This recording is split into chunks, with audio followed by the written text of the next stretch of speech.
195페이지 경매, 공매, 매수 신청들입니다. 시험에 경공매에서 한 문제 또는 두 문제, 매수 신청대리에서 한 문제 출제되는데 매수 신청대리가 더 쉽습니다. 내용은 그냥 그대로 그 매수 신청대리 규칙 예규 조문만 보면 됩니다. 경매는 어렵습니다. 경매는 민사집행법, 민법, 등기법 이런 것들이 어느 정도 바탕이 돼야 되니까 좀 어려울 수 있어요.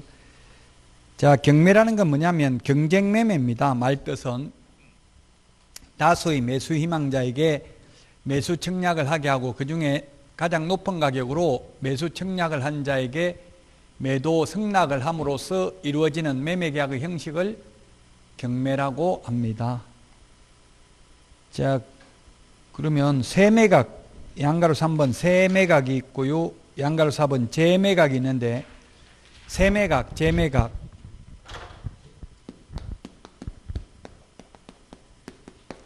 재매각, 신경매, 재경매 옛날에 이렇게 불렀는데 세매각은 유찰되어서 다시 실시하는 매각을 세매각이라고 세매각을 하면 상당 금액을 저감합니다. 깎아줍니다.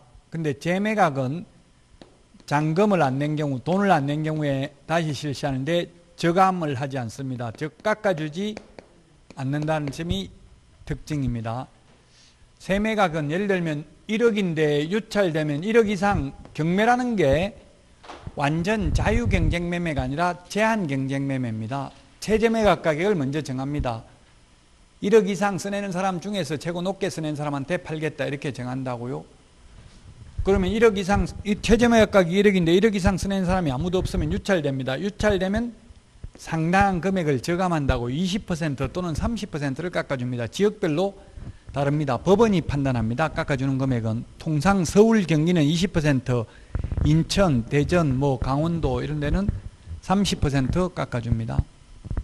그래서 서울, 경기는 20%니까 한번 유찰되면 8천만 원, 또 유찰되면 8천에서 20%를 깎아주면 8864, 6400, 1억 8천, 6천, 4천 되는 게 아니고 이런 식으로 전차 매각 가격에서 20%를 깎아줍니다. 또는 30%. 근데 재매각은 매각 잔대금을 내지 않는 경우는 가격을 깎아주지 않고 종전과 동일한 금액으로 다시 매각을 실시하는 걸 재매각이라 합니다. 양가로 1번 496페이지 임의경매, 양가로 2번 강제경매가 있는데 임의경매는 임의로 하는 경매가 임의경매, 강제경매는 강제로 하는 경매가 강제경매인데 뭐가 돈 받기가 더 쉽겠어요? 임의경매가 돈 받기 쉽습니다. 임의경매, 임의경매가 있고 강제경매가 있다.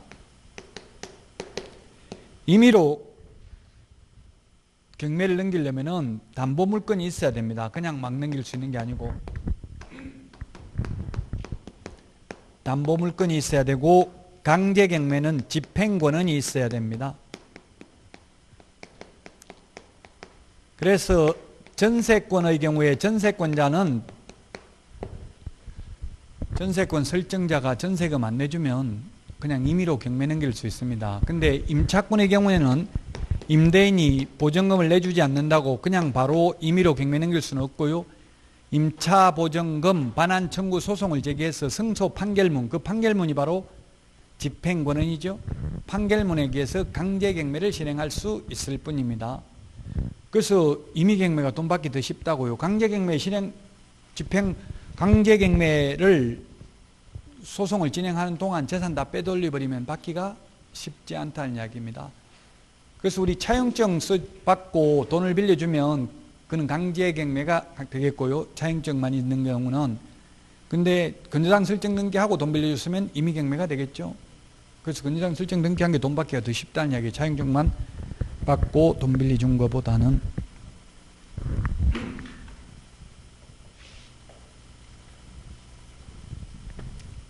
경매 참가 절차인데 497페이지.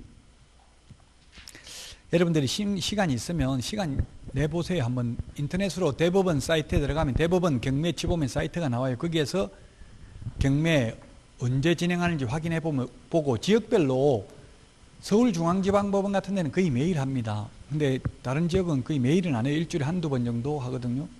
그 경매하는 날 맞춰가지고 10시에 가서 한나절만 있어 보면 돼요. 그러면 그 경매하는 절차를 보면 눈으로 한번 보고 강의 들으면 훨씬 쉬워요. 꼭 한번 가보세요. 하루 결석해도 되니까. 뭐 인터넷으로 들을 수 있잖아요. 코로나19 때문에 또 많이 지금 큰일 났어요. 이제 갑자기 사람들이 특히 경기도는 너무 많더라고. 사람들이 이게 재난소득 이걸 빨리 써야 돼서 그런지 몰라도 막 식당마다 사람 가득 찼더라고 이때. 그 9일 이후로 어디 가든 뭐 사람들 엄청나게 많아요. 저도 빨리 지금 평일 반드시 그 같은 해당 시군구에서 써야 되거든요. 돈을 석 달 안에. 그래서 저는 그냥 재래시장에 가서 10만 원 다 써버렸어요. 근데 보니까 엉뚱한 카드로 쓰긴 했더라고요. 예, 어쨌든 사람들이 그래서 그런지 식당에도 사람 가득 찼어요. 전부 다 가는 데마다. 지쳐가지고 맨날 집에서만 있다가 이제 지쳐서 그런 것 같아요. 사회적 거리두기 지금 일주일 더 연장됐죠. 이제 학원 강의는 권고로 바뀌었더라고. 이제 해도 이때까지 뭐 다 하긴 했는데 그래도 거리 뛰어 앉아야 되고 지금 여기는 별로 그런 거 없죠. 다른 학원에는 다 출입 명부 다 적어야 돼. 전화번호 다 적어야 되고 발열 체크 열 다 재야 되고요. 몇 시에 들어왔다 몇 시에 나간 이런 걸 다 기록을 해야 돼요. 그래가지고 한 명 걸리면 전부 자가 격리해야 되니까 그렇다고요. 마스크 끼고 강의하라 하더라고. 저도 마스크 끼고 한번 해봤는데 숨이 차가지고 말을 하기가 쉽지 않더라고요. 죽을 때 죽더라도 이러다가 숨 막혀서 죽겠구나 싶은 생각이 들어요. 어쨌든 조심해야 됩니다. 우리가 진짜 한 명 걸리면 저도 격리해야 되고 제가 격리되면은 한 1000명 이상 격리돼야 돼. 그럼 우리나라는 또 돈 주더라고. 120만 원인가. 그러면 1200명 제가 자가격리되면 한 1000명 이상 자가격리되면 그 돈만 해도 지금 수억이 들어가니까 조심해야 돼요. 저는 아직도 집에만 있고 그래서 절대 어디 안 나가요.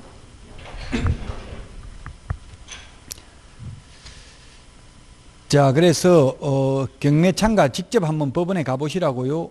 물건 분석을 하고요. 그 다음에 이번 권리 분석을 하는데 말소 기준 권리, 권리 분석하는 게 가장 중요하죠.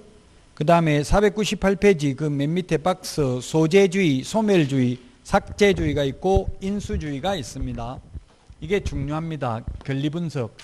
돈 벌려고 경매하는 거죠. 그러면 잘못 낙찰받으면 오히려 실제 급매물 산 것보다 더 손해볼 수도 있다. 소재주의가 있고요. 인수주의가 있다. 소재주의 무조건 삭제되는 거, 말소되는 게 5개가 있습니다. 근저당권, 그 다음에 저당권, 그 다음에 담보가등기, 압류, 가압류, 가압류. 이거는 무조건 말소됩니다. 이거는. 요건 무조건 말소되고요. 무조건 인수되는 게 뭐가 있느냐면은 유치권,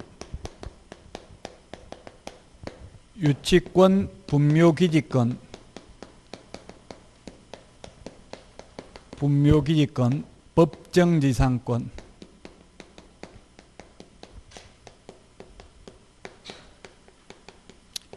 예고등기. 예고등기도 무조건 인수되는데 지금은 예고등기라는 게 등기법에서 없어졌습니다. 종전에 예고등기 된 게 있다면 종전규정에 의해서 인수된다는 이야기입니다. 그래서 예고등기는 아마 시험에 나올 확률이 거의 없다고 봐야 됩니다. 유치권은 단 경매 신청 기입 등기 전까지 점유는 하고 있어야 됩니다. 분묘기지권은 인수되기 때문에 인수된다는 말은 뭡니까? 산에 임야를 경매로 낙찰받아도 오래된 묘 있으면 그 묘 강제로 이장시킬 수 없다는 이야기입니다. 인수된다고 떠안아야 된다. 그대로. 법정지상권, 유치권 다 마찬가지죠. 자, 이건 인수되는 거, 말소되는 거는 암기를 해야 됩니다. 무조건 말소되는 것 중에서 가장 앞서 있는 걸 말소 기준권리라고 합니다. 말소 기준권리. 말소 기준권리라는 말은 이거보다 뒤에 있는 것은 같이 다 데리고 죽습니다.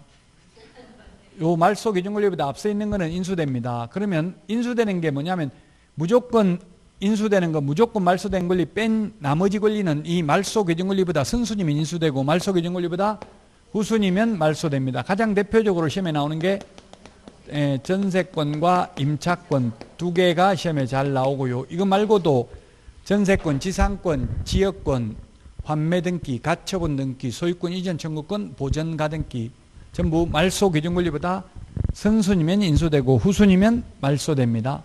이 말소 기준 권리란 이 5개 중에서 가장 앞서 있는 걸 말소 기준 권리라고 하죠. 그래서 임차권도 말소 기준 권리보다 뒤에 있는 임차권은 앞에서 우리 주택임대차보호법에서 대항력의 한계가 바로 경매에 넘어갔을 때는 말소 기준 권리보다 뒤에 있는 임차권 이건 대항력이 없습니다. 즉 선순위 담보물권자에게는 대항할 수 없습니다. 방 빼줘야 됩니다. 최선순위라면 방 안 빼도 됩니다. 낙찰받은 사람에게 계속 대항력을 주장해서 2년 동안 살겠다고 주장할 수도 있습니다. 자, 그래서 소재주의, 인수주의. 그러면 여러분들은 돈 벌려면 경매로 낙찰받아서 돈을 벌려면 이게 인수되는 거는 위험하다 하고 이게 소재되는 건 안전한 거죠. 다 없어지니까 소재되니까 전부 삭제되니까 경매 넘어가면 다 없어진다고 말소된다고요. 그러면 경매로 돈 벌려면 위험한 걸 해야 됩니까? 안전한 걸 해야 됩니까? 돈을 벌려면 위험한 거 해야 되죠. 내가 돈 벌려면 위험한 걸 남 소개시켜가지고 그냥 보수만 받으려면 안전한 거 해주고 보수 받는 게 낫겠죠. 위험이 수익률과 위험은 비례한다. 위험이 높으면 높을수록 하이 리스크, 하이 리턴 뭐 이런 말 하잖아요. 위험이 높을수록 수익률은 높다. 그래서 여러분들은 위험한 거 해야죠. 돈 많이 벌려면. 저는 못해요. 이제 죽을 때 다 돼가지고 살 날이 얼마 안 남은 사람은 위험한 거 할 필요 없고 오래 사실 분들은 위험한 걸 해야 돼요.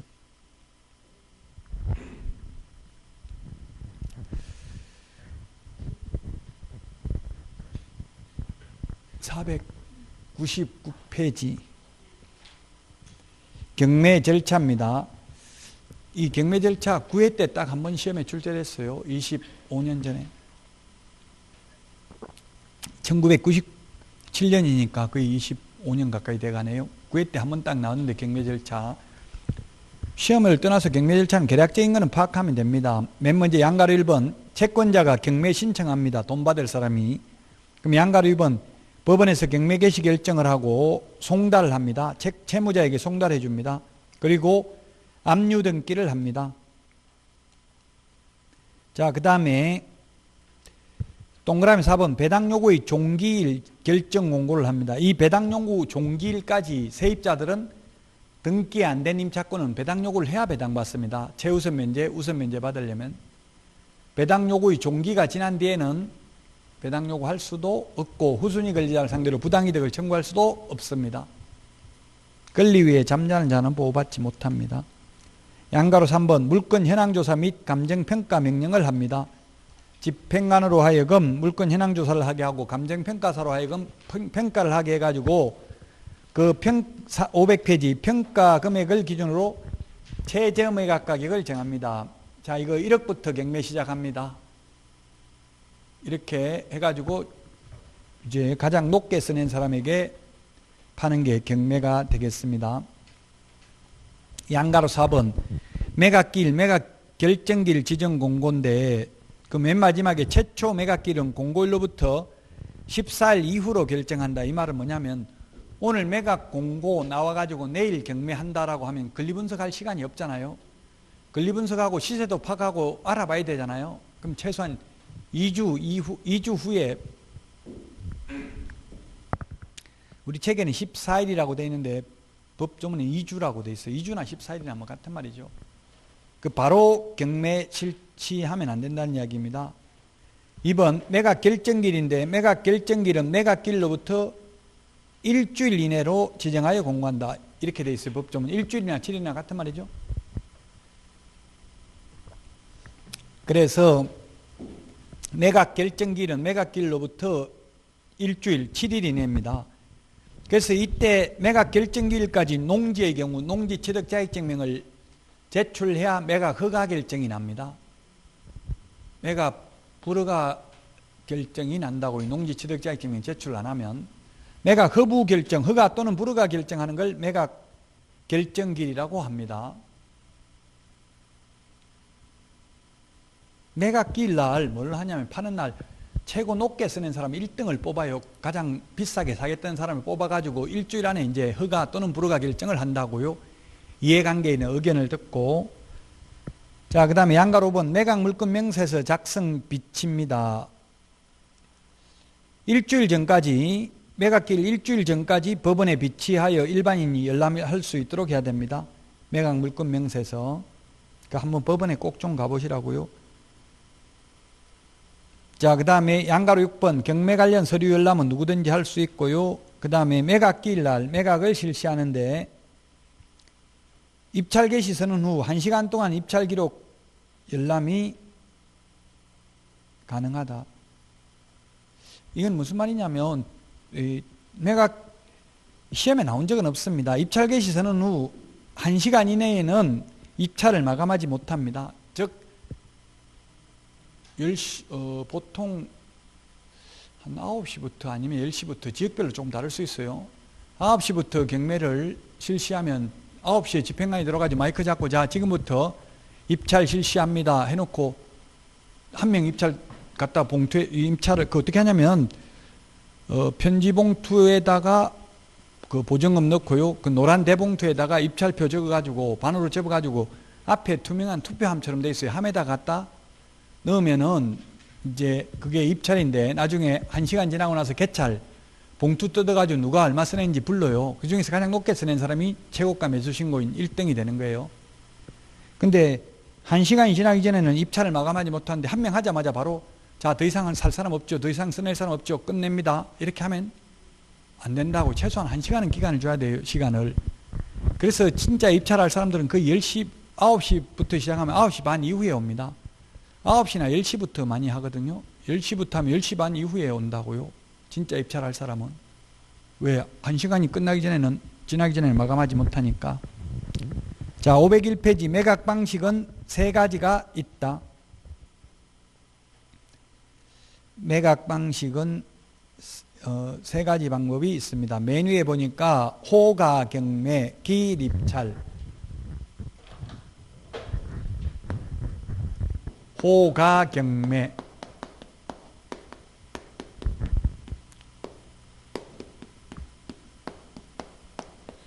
호가 경매는 불을 호자 가격 가자 입으로 불러가면서 높여가는 방식입니다.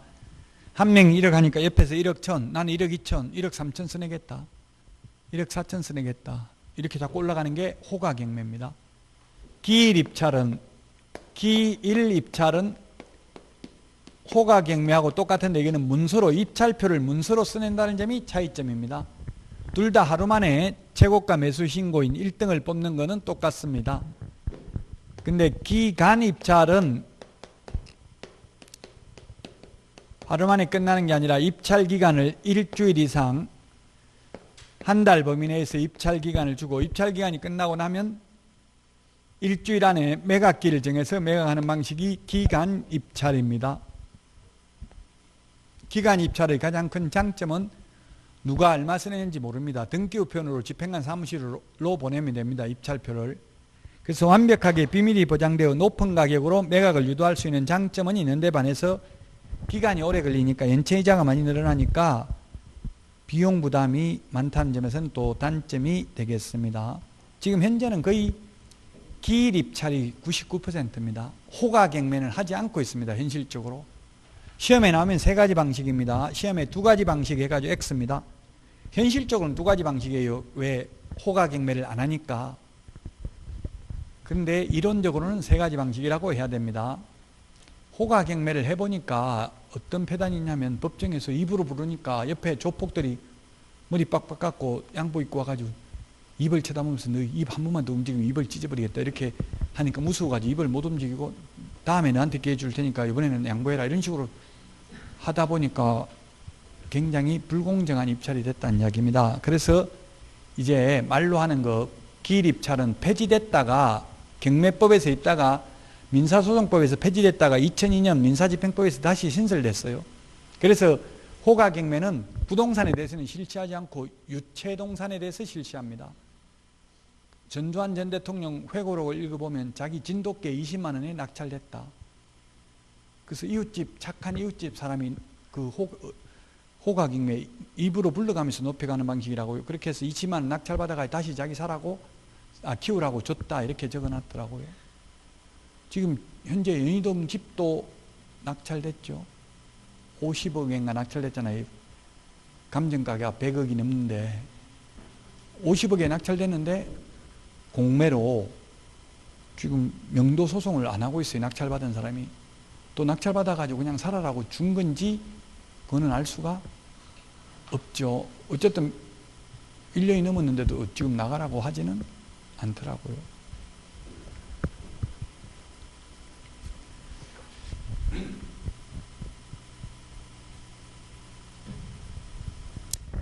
자, 그 다음에 입찰표 작성, 보증금 납부인데 보증금은 거기 최저음에 각각이 10분의 1입니다. 우리 프린트 56번에 적혀져 있습니다. 최저음에 각각이 10분의 1을 낸다.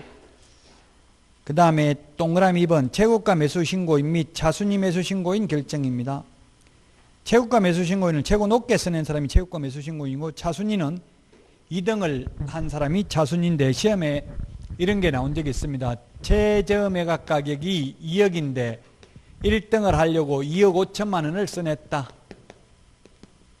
그럼 보증금을 얼마 내느냐 하면은 내가 써낸 금액의 10%를 내는 게 아니라 최저매각 가격의 10%를 냅니다. 그러면 2천만 원을 냅니다. 그럼 남은 잔금이 얼마 남았어요? 2억 3천 남았죠? 2억 3천. 그래서 차순위 매수 신고인 2등이 되려면 최고가 매수 신고인이 신고한 금액에서 그 보증금을 뺀 금액 이상 써낸 사람만 차순위 매수 신고인 2등이 될 수 있어요. 왜 2등을 뽑느냐 하면 1등이 보증금만 걸어놓고 잔금을 안 내면 2등한테 2억 3천에 팔아도 두 개 합하면 결국 1등에게 2억 5천에 판 거나 마찬가지죠. 보증금은 안 돌려주거든요. 우리도 계약금 떼이잖아요. 계약금 걸어놓고 계약 안 하면. 마찬가지로 경매에서도 계약금만 걸어놓고 잔금 안 내면 이게 계약금 떼이거든요. 그래서 이거 가지고 두 개 합하면 2등한테 2억 3천에 팔아도 1등에게 2억 5천에 파는 거나 마찬가지의 효과가 있기 때문에 2등 차순위 매수 신고인을 뽑는 경우가 있습니다. 최고가 매수 신고인이 신고한 금액에서 그 보증금을 뺀 금액 이상 써낸 자만이 차순위 매수 신고인이 될 수 있다.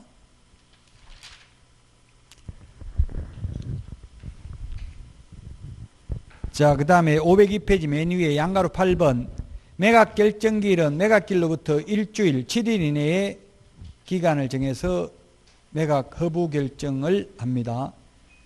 양가로 9번 즉시 항고 제기. 만약 매각 허가 결정, 불허가 결정해서 즉시 항고하려면은 매각대금인데 낙찰이라는 말은 법에는 없기는 합니다. 그냥 매각이라고 하면 일반 매매인지 헷갈리니까 그냥 낙찰이라고 했습니다. 낙찰 대금의 10%를 보증금으로 내야 됩니다. 그 우리 동그라미 3번에 연 20%라고 되어 있는데 연 15%로 바뀌었습니다. 동그라미 3번 연 15%. 연 15%. 이게 무슨 말이냐 하면은 좀 경매는 어렵다고 했어요. 만약에 최저 매각 가격이 9천만 원인데 내가 1등을 하려고 1억을 써냈습니다. 1억을 써내면 보증금은 얼마 낸다고 해서 써낸 금액의 10%가 아니라 최저 매각 가격의 10%만 내면 되고요. 나머지 잔금을 안 내면 재매각을 한다고 했고요. 만약에 차순위 매수 신고인이 있으면 차순위 매수 신고인에게 매수 기회를 주고 재매각 절차를 진행하지 않습니다. 차순위 매수 신고인은 여기에서는 9,100만 이상 써낸 사람 중에서 가장 높게 써낸 사람이 차순위 매수 신고인이 될 수 있겠죠. 자, 그러면 1억에 매각이 됐는데 여기에 불복해가지고 매각해주면 안 된다 해가지고 항고를 하려면 이 매각 대금의 10%인 1,000만 원을 내야 되고 1,000만 원을 냈다가 항고가 기각되면 채무자, 소유자의 경우에는 항고 보증금을 몰수하여 배당재단에 편입합니다. 안 돌려줍니다. 예, 몰수해가지고. 채무자, 소유자 이외의 자가 한 항고가 기각되면 대법원 규칙이 정한 이율이 우리 책에 20%라고 되어 있는데 20%가 아니라 15%입니다. 15% 하면 1억에 15% 하면 1,500만 원. 1,500만 원 나누기 365일 하면 하루 이자가 한 4만 2, 3천 원 정도 됩니다. 그냥 4만 원이라고 보고요. 곱하기 고등법원에 갔다가 다시 돌아오는데 걸리는 시간이 90일이 걸렸다. 항고를 하면 상급법원으로 가잖아요. 그럼 다시 재판에서 걸리는 시간이 3개월 90일이 걸렸다면 4, 9, 36 이자가 360만 원 들어갔네요. 이자 빼고 나머지 금액만 돌려줍니다. 640만 원. 항고가 기각되면 이자를 빼고 돌려준다고요. 채무자 소유자의 경우에는 아예 항고보증금을 몰수해서 배당재단에 편입하고 돌려주지 않습니다. 그래서 왜 이렇게 했냐면은 고의로 경매 절차를 지연시키기 위해서 항고를 남용하는 것을 방지하기 위해서 이런 제도가 생겼다. 양가로 10번 대금 납부하면 등기 없이도 소유권을 취득합니다. 소유권 이전 등기를 격려하는 때 촉탁 등기를 한 때 소유권을 취득하는 게 아니라 매각 대금을 완납하는 순간 민법 187조에 의해서 등기 없이도 소유권을 취득하게 됩니다.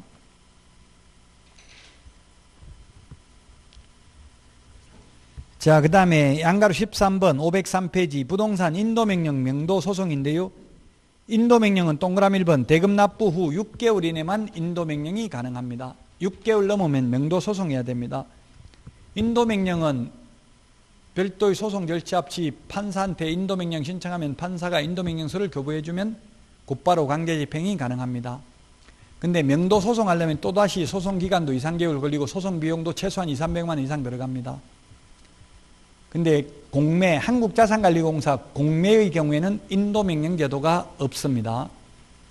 경매만 인도명령이 있는데 인도명령은 정당한 권한에 의해서 매수인에게 대항할 수 없는 점유자만이 인도명령을 할 수 있습니다. 그래서 세입자도 최선순위 세입자는 인도명령이 안 되고 후순위 세입자가 안 나간다고 하면 인도명령이 되는데 최선순위 세입자면 명도소송해야 됩니다.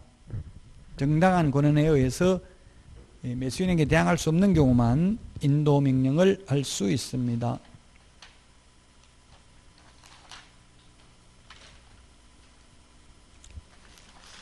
공매는 506페이지 거의 안 나옵니다. 공매는 생략하고 바로 512페이지 매수신청 대리 규칙 예규인데요. 여기 3문제 나온다. 양가로 2번 512페이지 매수신청 대리인의 범위 512 양가로 2번 거기에 동그라미 1번 매수신청 보증의 제공 등 7개가 있는데요. 단순히 서류 써내고 단순히 돈 대신 내고 돈 대신 돌려받는 거 이런 것만 할 수 있고 소송 대리는 안 됩니다. 명도소송, 배당이소송, 항고소송, 기일 변경 신청 이런 건 안 된다고요. 소송 절차는 변호사가 대행해야 됩니다. 단순히 개업공개사는 서류 써내는 것, 돈 대신 내는 것, 돈 대신 돌려받는 거 이런 것만 할 수 있습니다. 7가지만. 양가로 3번 매수 신청 대리 대상물 중개 대상물하고 똑같습니다. 토지, 건축물, 임목, 공장재단, 광업재단입니다. 양가로 4번 매수 신청 대리인 등록은 지방법원장에게 해야 됩니다. 중개사무소 개설 등록은 등록관청 시장군수구청장에게 했죠. 매수 신청 대리는 지방법원장에게 합니다. 매수 신청 대리인 등록 요건 513페이지 개업공개사이거나 법인인 개업공개사일 것. 이게 조금 논리적으로 보면 바람직하지 않는데 법조문에 이렇게 되어 있습니다. 매수 신청 대리 규칙에. 이건 뭐냐면 기업은 소위 중개인은 안 된다 이 뜻이에요. 즉 공인중개사인 개업공개사이거나 법인인 개업공개사만 매수 신청 대리인 등록이 가능합니다. 그 다음에 니은에 경매 실무교육을 받아야 되는데 경매 실무교육은 법원 행정처장이 지정하는 교육기관에서 받아야 됩니다. 교육의 유효기간은 1년이라고 했죠. 1년 넘으면 다시 받아야 됩니다. 디귿 보증보험 또는 공제가입하거나 공탁하여야 한다. 하였어야 된다. 그 우리 프린터 56번의 핵심 비교정리 프린터 56번의 보정 설정 시기를 보면 매수 신청 대리인 등록 신청의 경우에는 미리 보정 설정해야 된다고 되어 있습니다. 분사무소 설치 신고도 마찬가지 미리 보정 설정을 해야만 합니다. 자, 그 다음에 동그라미 2번 매수 신청 대리인 등록의 결격 사유입니다. 기억에 매수 신청 대리인 등록이 취소된 후 3년이 지나지 아니한 자, 다만 스스로 폐업해 가지고 등록 취소된 경우는 3년 안 지나도 다시 등록할 수 있습니다. 니은은 경매 관련 유죄 판결 받고 2년 미경과자입니다. 판결 확정일로부터 2년 미경과자입니다. 514페이지 디귿의 업무정지기간 중에 있는 자입니다. 업무정지기간 중에 있는 자. 그 다음 리얼은 업무정지 사유 발생 당시에 법인의 임원 또는 사원이 어떤 자입니다. 그럼 이 결격 사유에 보면 미성년자, 파산 선고받은 자, 피성년 후견인, 피한정 후견인은 없죠? 자, 그러면 피성년 후견인은 매수 신청 대리인 등록할 수 있다, 없다? 없습니다. 할 수. 왜냐하면 이 매수 신청 대리인 등록은 법인인 개업공개사와 공인중개사인 개업공개사만 할 수 있다고 했어요. 중개인도 안 된다 했어요. 개업공개사만 매수신청 대리인 등록을 할 수 있다고요. 따라서 개업공개사 등의 결격사유에 해당되는 우리 공인중개사법 제10조 어느 하나에 해당되는 경우는 개업공개사가 될 수 없으니까 당연히 매수신청 대리인 등록도 할 수 없다고요.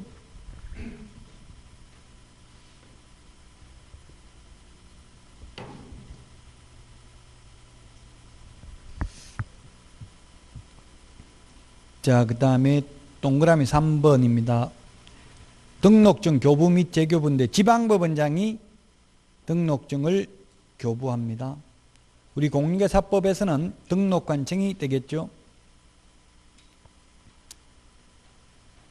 나머지는 다 똑같으니까 중개업하고 똑같은 거는 생략하고요. 다른 점만 보시면 됩니다. 516페이지 양가로 7번 휴업, 폐업 신고입니다. 매수신청 대리인은 매수신청 대리업을 3월 초과해서 휴업하거나 폐업, 휴업한 매수신청 대리업을 재개하고자 할 때는 미리 감독법원에 그 사실을 신고해야 됩니다. 미리 신고입니다. 휴업기간을 변경하고자 하는 때도 미리 신고입니다. 휴업은 6월을 초과할 수 없습니다. 이게 없다가 최근에 신설됐어요. 13조 2라고 돼 있잖아요. 제가 이거 건의했었어요. 옛날에 정말 웃기는 게 매수신청 대리는 한 번 하면 죽을 때까지 해야 되고 휴업도 안 되고 폐업도 안 됩니다. 폐업하면 매수신청 대리인 등록을 취소하고 휴업하면 매수신청 대리 절대적 업무정지 사유입니다. 그만둘 수가 없었다고요. 그만두려면 중개업도 같이 그만둬야만 했습니다. 옛날에는.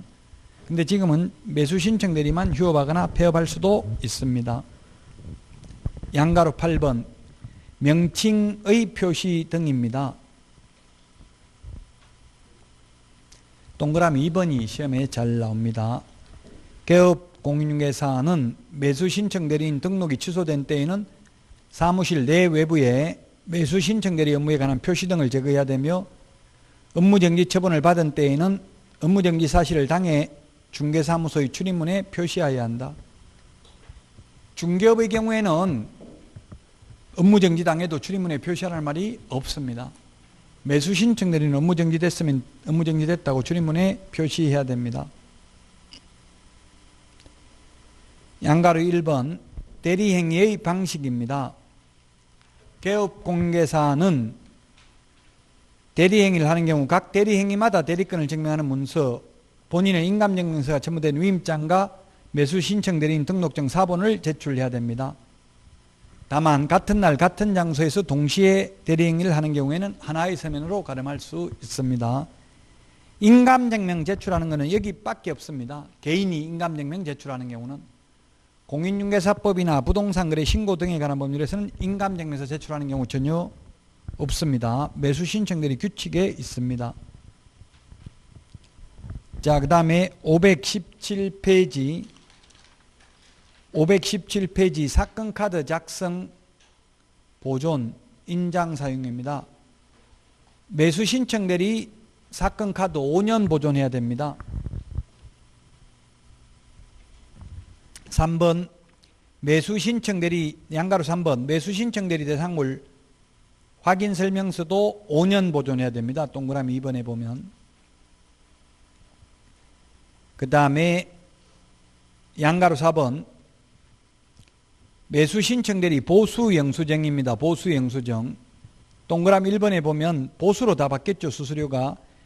개업공개사는 매수 신청 대리에 관하여 위임으로부터 예규에서 정한 보수표 범위 안에서 소정의 보수를 받는다. 이때 보수 이외의 명목으로 돈 또는 물건을 받거나 예규에서 정한 보수 이상을 받아서는 아니 된다. 이상.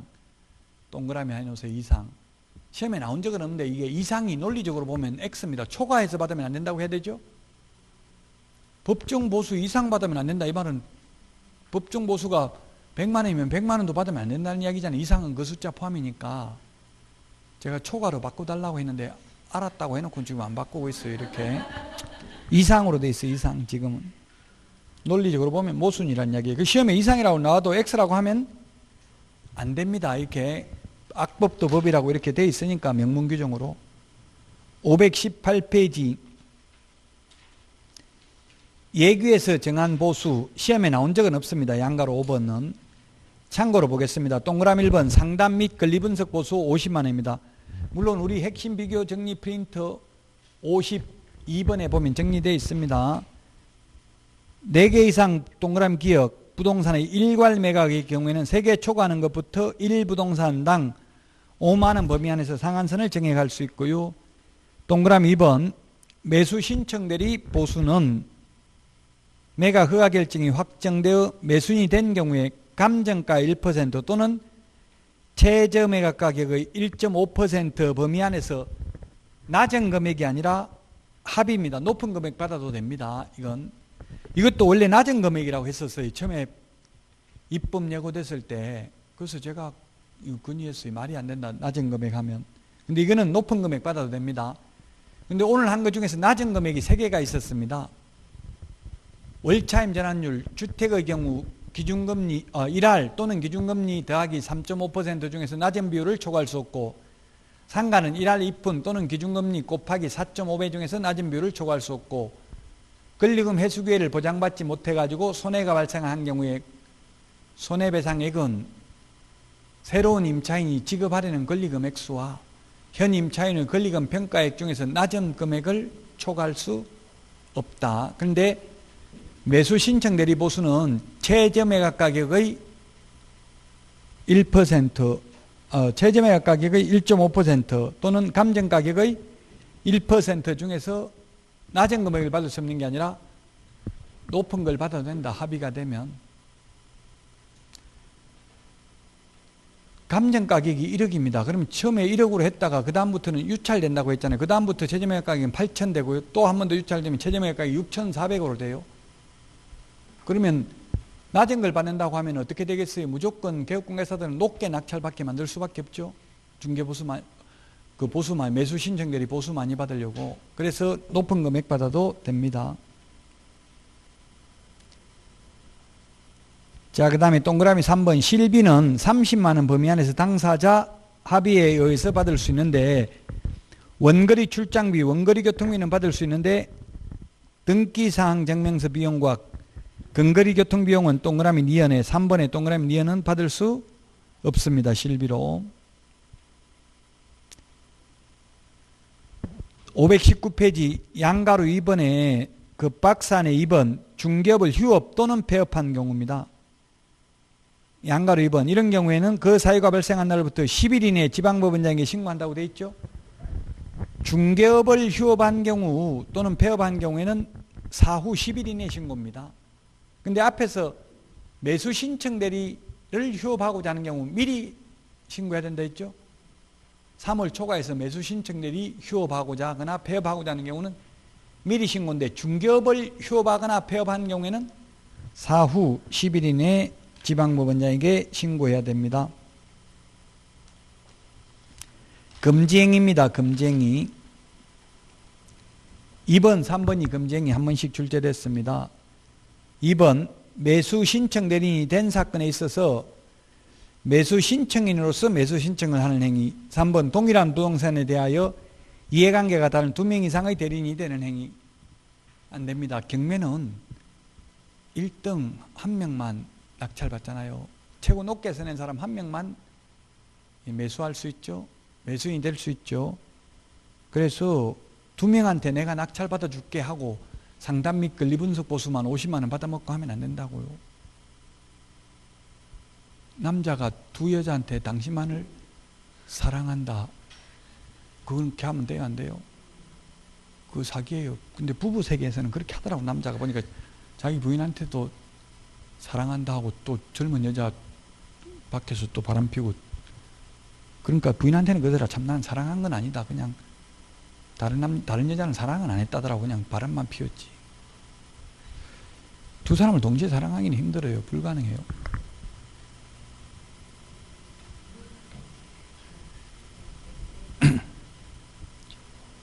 모르겠어요. 저는 불가능한데 다른 남자들은 가능하다더라고요. 그게.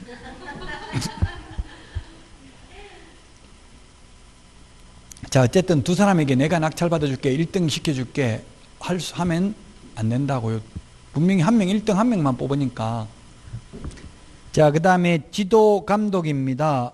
맨 밑에 지도감독. 지도감독 우리 핵심 비교 정리 프린트 12번에 있었습니다. 12번.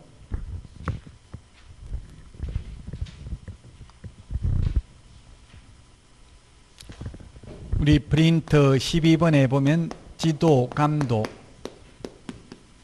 관청인데, 다시 한번 12번을 보면은 개업 공인중개사, 그 다음에 무등록 개업 공인중개사, 그 다음에 거래정보사업자,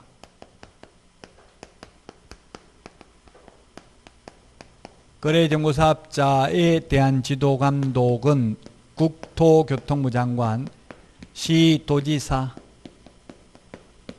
등록관청, 분사무소 소재지 시장군수구청장도 지도감독 관청이 될 수 있습니다. 근데 협회에 대한 지도감독은 협회 지부, 지회라 하더라도 지회라 하더라도 모두 누가 지도감독한다? 국토교통부 장관이 지도감독합니다. 협회는. 자, 지금 우리 교과서에 있는 이제 매수 신청 대리와 관련해서는 매수 신청 대리와 관련해서 협회 지도감독은 법원 행정처장,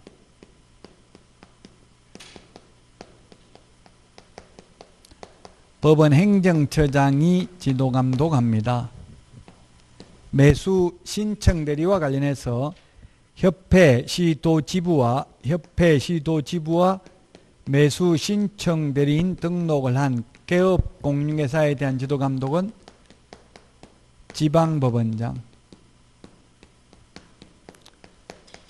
지방법원장이 지도감독합니다. 지방법원장은 그 지도감독 사무를 지원장이나 협회 시도지부에 위탁할 수 있습니다.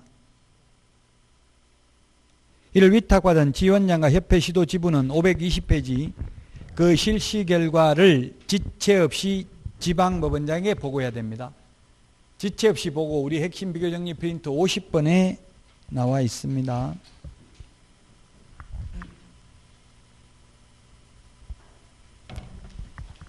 위반 시 제재입니다. 절대적 취소, 상대적 취소 이거 다 암기할 수는 없고요. 다만 521페이지 동그라미 8번 최근 1년 이내에 이 규칙에 따라 2회 이상 업무정지 처분을 받고 다시 업무정지에 해당되는 위반 행위를 한 경우는 우리 프린트 핵심 비교정리 프린트 44번에 12번, 13번, 14번, 15번에 있죠. 그 15번에 보면 매수 신청 대리의 경우는 임의적 취소인데 12번에 보면 중개업의 경우 절대적 취소죠. 핵심 비교정리 프린트 44번에 12번하고 15번 찾았어요. 그걸 주의하시라고요. 매수 신청 대리의 경우는 15번 최근 1년 이내에 2회 이상 업무정지 처분을 받고 또다시 업무정지에 해당되는 위반 행위를 하면 매수 신청대리 임의적 취소고요. 12번에 똑같은 건데 12번에 중개사무소의 경우는 절대적 취소라고요. 그 두 개를 구분하셔야 되겠습니다. 그 다음에 방가로 3번 절대적 업무정지 사유입니다. 절대적 업무정지 사유. 절대적 업무정지 사유는 반드시 업무정지를 해야 됩니다. 우리 공인중개사법에는 절대적 업무정지는 없죠. 업무정지 할 수 있는데 매수신청대리의 경우 절대적 업무정지가 있고요. 업무정지 기간은 1월 이상 2년 이하입니다. 당연히 1월에 숫자 정리되어 있습니다. 우리 핵심 비교 정리 프린트에. 중개사무소는 6월 이하의 업무정지죠. 매수신청대리는 1월 이상 2년 이하인데 절대적 업무정지, 반드시 업무정지 해야 되는 게 특히 동그라미 1번 밑줄 치세요. 공인중개사법에 따라 휴업하였을 경우 반드시 중개업하고 매수신청대리하고 같이 할 수 있고요. 중개업을 안 하면서 매수신청대리만 할 수는 없어요. 그래서 중개업을 휴업했으면 반드시 매수신청대리도 절대적 업무정지 업무하면 안 된다.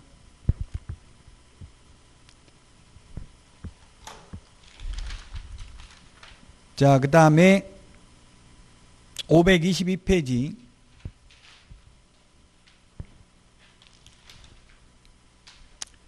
(522페이지인데) 우리 업무정지 당하면 업무정지 당했다고 출입문에 써붙여야 된다고 했죠. 매수신청대리의 경우는.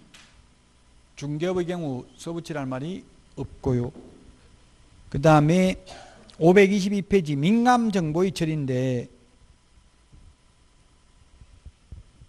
민감정보 처리, 그 다음에 고유식별 정보, 주민등록번호 이런 거 처리할 수 있는데, 제가 지금 동국대학교에서 실무교육, 영수교육 강사하면서 개인정보보호법 강사이기도 해요. 제가 여러 과목 강의를 해요. 전자계약서도 하고, 뭐 핵심, 최신 판례도 하고 이렇게를 하는데, 이 민감정보라는 게 뭐냐면, 시험에는 안 나옵니다. 우리 시험에는. 그냥 참고로 말씀드리면, 민감정보라는 건 정치, 정당 가입 이력, 종교, 무슨 종교 믿는지, 뭐 신천지 믿는다 막 이렇게 하고 비난하면 안 돼요. 저 인간 신천지 믿는다 이런 말 하면 안 돼요. 종교 이런 건 핍박을 하면 안 돼요, 원래는.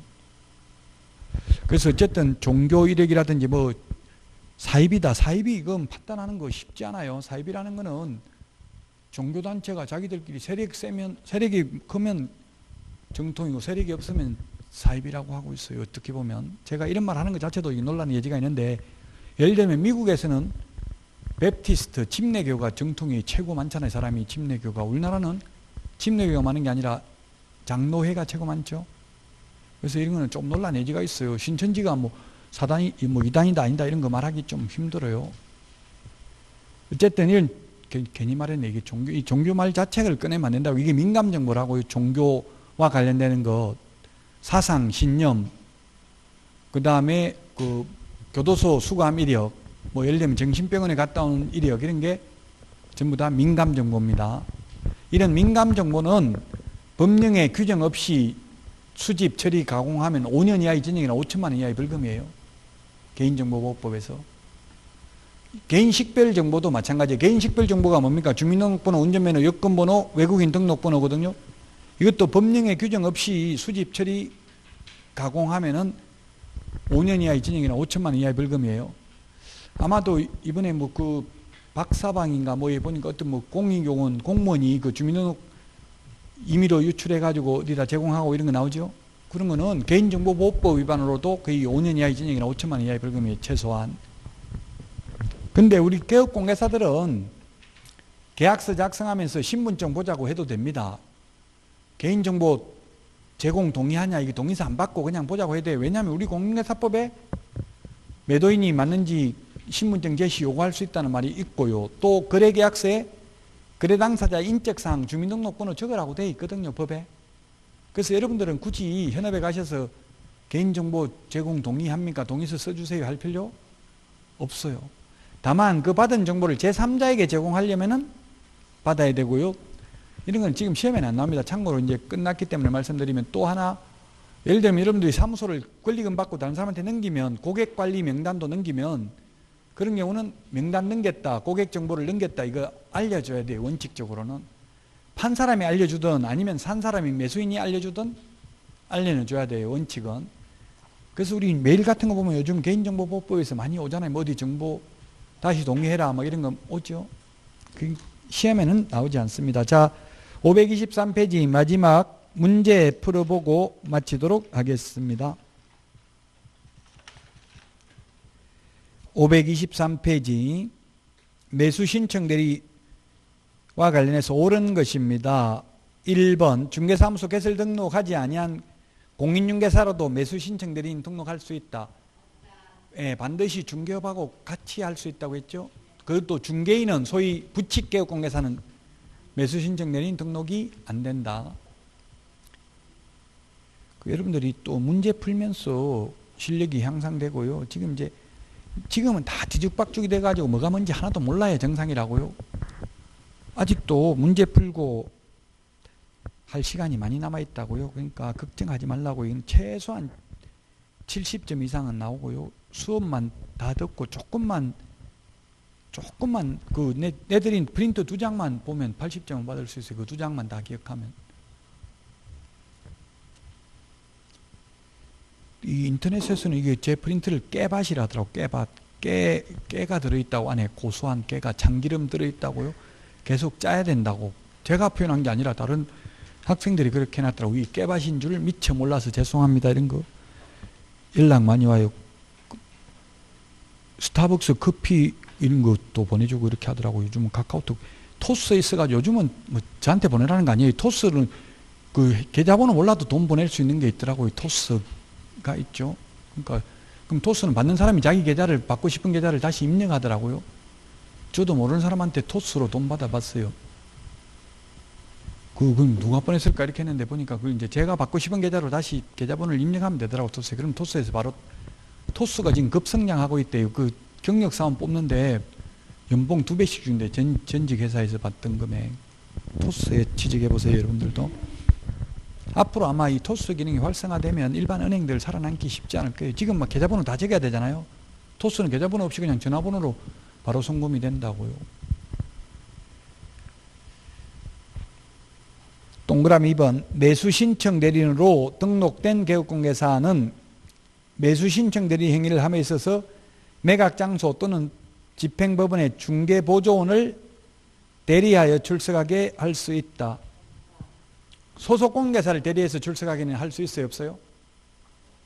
없어요. 오로지 개업공개사가 출석을 해야 돼요. 이거 기분 나쁘게 만들어 놨잖아요. 변호사들이 개업공개사 못하게 하려고 이렇게 만들어 놓은 거예요. 그럼 사장이 만약에 대표이사, 법인인 경우는 대표이사가 반드시 가야 되거든요. 그럼 대표이사가 경영에 전념해야 되는데 법원마다 돌아다니면서 입찰표 작성하고 있어야 된다고요. 그 모욕감을 느끼면 하지 말라는 이야기예요. 보조원한테도 안 되고 소속공개사한테도 안 되고 오직 직접 개업공개사가 법원에 출석해야 됩니다. 3번 매수신청 대리인이 되고자 하는 법인인 개업공개사는 주된 사무소가 있는 곳을, 것보다는 곳이 낫겠죠. 있는 곳을 관할하는 지방법원장에게 매수신청 대리인 등록을 해야 된다. 예, 이게 맞습니다. 지방법원장입니다. 중개사무소는 등록관청이었죠. 3번이 답이 되겠고요. 그 다음에 4번 매수신청 대리인으로 등록된 개업공개사는 매수신청 대리의 위임을 받은 경우 법원의 부당한 매각 허가 결정에 대해서 항고를 할 수 있다. 항고 대리, 소송 대리는 안 된다 했어요. 항고, 명도 소송, 배당이 소송, 기일 변경 신청 이런 거 다 소송 절차거든요. 안 돼요. 그 되는 게 뭐가 있었냐면 입찰표 작성, 보증금 대신 내는 거, 보증금 대신 돌려받는 거, 자수님 매수 신고하는 거, 자수님 매수 신고인의 지위를 포기하는 거, 공유자 우선 매수 신고하는 것 이런 것만 가능해요. 소송 대리는 안 된다. 항고도 소송 절차입니다. 5번 매수 신청 대리인으로 등록된 개업공개사는 본인의 인감증명서가 첨부된 위임장과 매수 신청 대리인 등록증을 한 번 제출하면 그 다음부터 제출할 필요가 없다 했는데 대리 행위마다 제출을 해야 됩니다. 원칙적으로 대리행위마다 제출해야 됩니다. 그래서 정답은 3번이 되겠습니다. 자, 오늘 여기까지 하고요. 다음 주는 휴강입니다. 이제 휴강이고요. 4월달은 5월달에 5월 첫 주에 다시 찾아뵙도록 하고 마치도록 하겠습니다. 수고하셨습니다.